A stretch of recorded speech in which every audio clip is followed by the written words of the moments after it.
How's it going, ladies and gentlemen? My name is Raillet, and welcome back to a brand new video, guys. So today, as you may notice, my voice is a little bit horrible.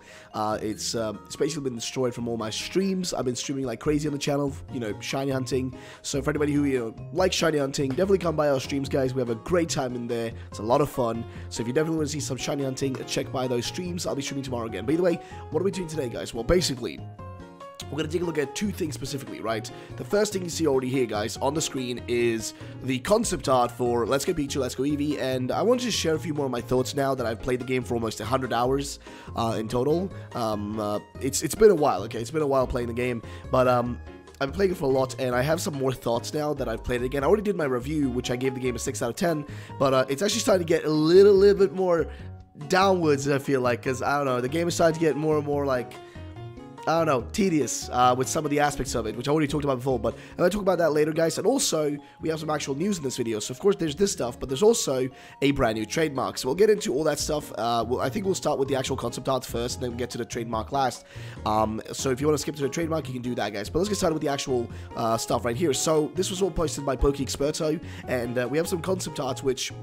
This is the same style of concept art, which I think this is important to know, that, seeing this, we have a general gist of it, how they do their concept arts with these characters, right? So we'll know in the future if we see something in this similar style, we can be able to discuss it and figure out if it's real or fake, right? We've seen these kind of things in the past, and sometimes there are a lot of fake ones, sometimes there are real ones. It's really hard to tell which is what, because they sometimes change kind of the way they design them. But this one's really cool. You've got blue here, got blue in the, upper corner right here. You've got the different expressions, the face, facial animations and that sort of stuff. I actually love the drawing, looks great. We also have green. Got the same thing going on here, guys. The same kind of layout for the design, showing the character from different positions, all that stuff. It's kind of like exactly how they did it for the Sun and Moon starters, right? So I'm really excited for potentially more of this stuff to, in the future when we have Generation 8, on the horizon. That more of this stuff's gonna leak then, and we're gonna be able to see more of this, this sort of thing in the future. So I'm really excited for the potential here. So this we have green, of course, which we've seen. We've got as well. They say Olea here, it's just Mina or whatever her name is. From Sun and Moon, right? So she was in this game, which kind of solidifies that this is a Generation 7 game, as as Joe Merrick was saying, as aka Cerebi.net was saying, this is a Generation 7 game. It falls into that category. Now, I don't want to argue that. I just want to say that, that's how it ends up being, based on, like, the fact that it has so many connections to Generation 7, and it doesn't include anything from Generation 8, and it's not like a Generation 8 game, because it doesn't start off the generation. Usually when it's a new generation, it starts off with a brand new Gen game. This is, a Gen 7 game, essentially, so... But it's, really besides the point, it's not super important. But we know that Mina's here, so whatever. Olea, I guess, is her name Olea? Because I thought his name was Mina, but whatever. And of course, you got red here as well, which looks great. Really kind of like stupid thing I noticed in the game when playing Let's Go Pikachu, Let's Go Eevee, guys, is that they literally reused the exact same model for red that they used for the main character. They're the exact same model, just a different outfit. Literally, if you look at the actual character faces and the hair and everything, it's exactly identical. Like, literally, I saw somebody compare the two, and they're identical, which is so strange to me, why they didn't just kind of, make him slightly more unique, because in the game, he looks identical to you, like, identical to the main character you play as, or at least, given the main character options to twitch the hair and stuff. Like, I feel like customization in Let's Go is really lackluster, and I feel like they, even in Sun and Moon is somewhat lackluster. I feel like they should really improve them, the customization for us in the Generation 8 games, but we'll see if they do that. But either way, so that was the first thing, right? Now, of course, we also have some other concept art for Melton here. Seeing how they kind of figured out, how to design it, what the point of it's going to be. Its tail, I guess, is electric. You can see right here, it's like pulling it back. I really am curious about what the deal is with Melton still. What's the purpose of that Pokemon? Because, like, we still don't know what the deal is with it, right? We still don't know what the mystery about it is. Why is it a mythical Pokemon, right? There's nothing in Let's Go so far that I've played through that explains it to me. Like, I've got no explanation. I think maybe I'll return to Oak or see if, he says something, but so far, there's been no explanation that I've found in the game whatsoever for really what Melton's purpose is. There really is not much, so I'm just wondering, man, will we get an answer for, what Melton is, where it originated from, what's its backstory, like, is there anything we know about this Pokemon? Because they hyped it up a lot, right? They hyped it up, but there's not much to it. It's pretty lackluster, to be honest. So maybe I'm missing something. If I am, just let me know. But so far, it doesn't seem to be holding much. Then we also actually have a inside of, like, the Cerulean City gym, Misty's gym. We have a kind of general rundown of how they drew it up and how they designed it, which is awesome. I do like the designs of the gyms. They are pretty nice. I do kind of prefer the gym designs, though, in, like, I think black and white and, like, Diamond and Pearl had some of the best gym designs out of all the games. But of course, these are based on the original, Gen 1 game, so they're not going to make it too different, you know what I mean? So this totally makes sense to me. It looks new, nice and beautiful and all that. And of course, the outside gym design, there's just a little bit of that. And also the Silph Scope here, which I mean, it's kind of interesting that they really drew all this, designing and whatnot for just something that was going to be used for one time in the game, which I think is interesting and nice. I really like that. And also the Silph Scope, logo right there, pretty cool. And of course, the ghost right here and how it looks like when you find it. And I think that is just about it for those images. And then, of course, we also have this finally up here, which is, I guess I'm not really sure what this is supposed to be. I guess this is supposed to be like the thing that holds the items, I guess, or like what holds like the Pokeballs. I'm not really sure what this is supposed to mean. Like, I don't really get it. Open lock error. I'm not really sure. I'm actually really uncertain about this. Like, it could probably be something super simple, but I'm totally missing what this is. I'm not really sure. But then we also got the ghost. Looking fine, looking good. Really confused why it's so happy here, but whatever. It's all good. So, that is that, guys. Now, let's get over to the Generation 8 potential stuff here, guys. Or something in that vein, right? So, let's talk about what this is. This was a copyright that was made by Nintendo, Game Freak, and Creatures Inc. So you can see here in Spanish and in English. Nintendo, Game Freak, and Creatures have registered trademark Miracle Twin in Japan for the console categories.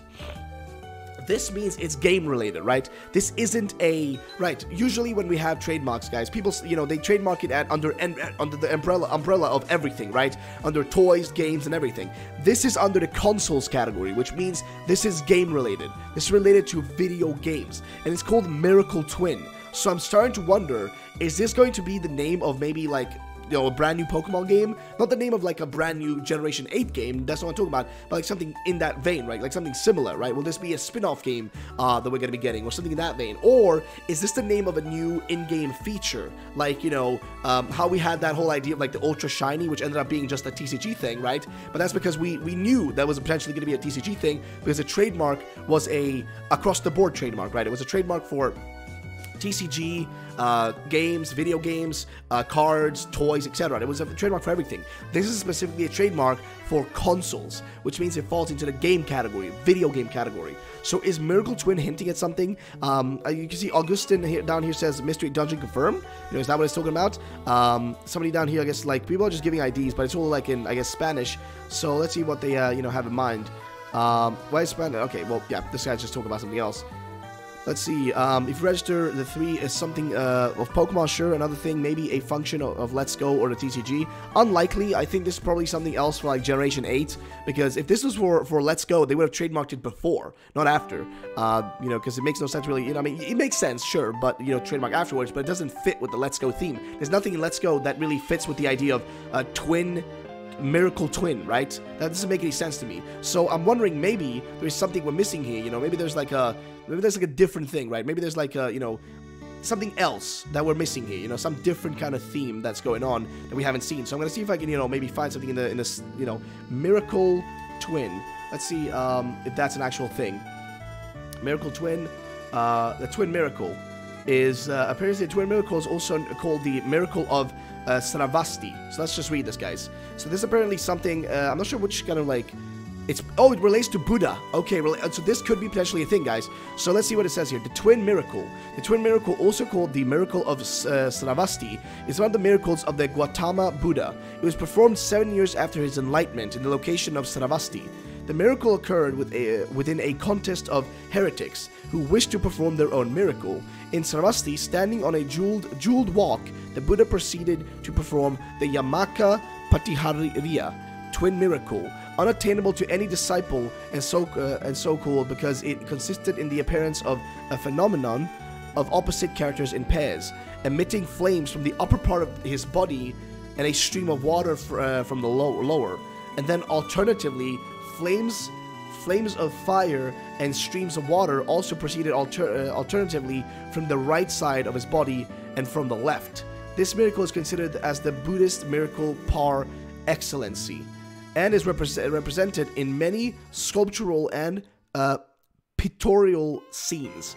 The miracle is just preceded the visit of the Buddha to the Trayastrimsa heaven to visit his mother Maya to preach the Dhamma to her. So, For anybody who doesn't know, guys, Nintendo takes a lot of inspiration from mythology, from religion, from history, and they use that for their games. Now, let's be fair. That sounds logical to me, right? The miracle twin, the mixture of, you know, kind of using an upper part of your body, or like a part of your body to create a stream of water, and another part of your body, or the upper part for the you know, a steam of fire, or fire, you know what I mean, come out, and then the lower body to, you know, stream of water, right? If you mix those together, now, you know, water and fire, right? That makes sense. But it doesn't make sense for Let's Go, because Let's Go doesn't have that theme going on, right? Let's Go is based on yellow, so this has nothing to do with Let's Go. I can pretty much guarantee that. But guess what? It does have a, you know, a relation to, guys. Guess what? Guess what it does? Look at this, right? You guys remember a specific rumor called Plus and Minus? Pokemon Plus and Minus? This makes sense. The upper part, right? The fire. The lower part. The water. The flow. The synergy between the two. We know already, it's been confirmed that Generation 8 is going to, be focused on a more handheld experience, right? To play, you know, holding your handheld console like this, instead of, you know, playing it in the kind of old school style, you know what I mean? Oh, sorry, in the style of, like, Let's Go, which is, you know, oh, they recommend it to be played in, you know, with motion controls, you know, watching your TV or whatever. This is different, though. This has got a different ID behind it. It's got a different concept behind it to me. So Miracle Twin could be, you know, have a connection to this, the Twin Miracle. This is, you know, what it probably has a connection to, which means that this could be a hint at what's coming next. So I'm really curious, guys, what could this all be about? Because this was registered by Game Freak, Creatures, and Nintendo combined, and whenever they do that together, it's something important. They do this for TCG sets, they do this for video games, they do this for everything. So this is interesting to me. What do you guys think about this? What do you think about the kind of what do you think about the drawings we saw earlier? What do you think about that? What do you think about the trademark? Do you think it has a legitimacy to it? Do you think it sounds logical? Let me know in the comment section down below. And also, give a follow to PokeExperto for sharing this with us. This is some really awesome information to see. So share this with, you know, or just check him out and give him a follow, lads. And yeah, thank you so much for watching, guys. If you enjoyed the video, drop a like down below. My name is EwinRacing. Have a great day, and bye-bye, ladies and gentlemen.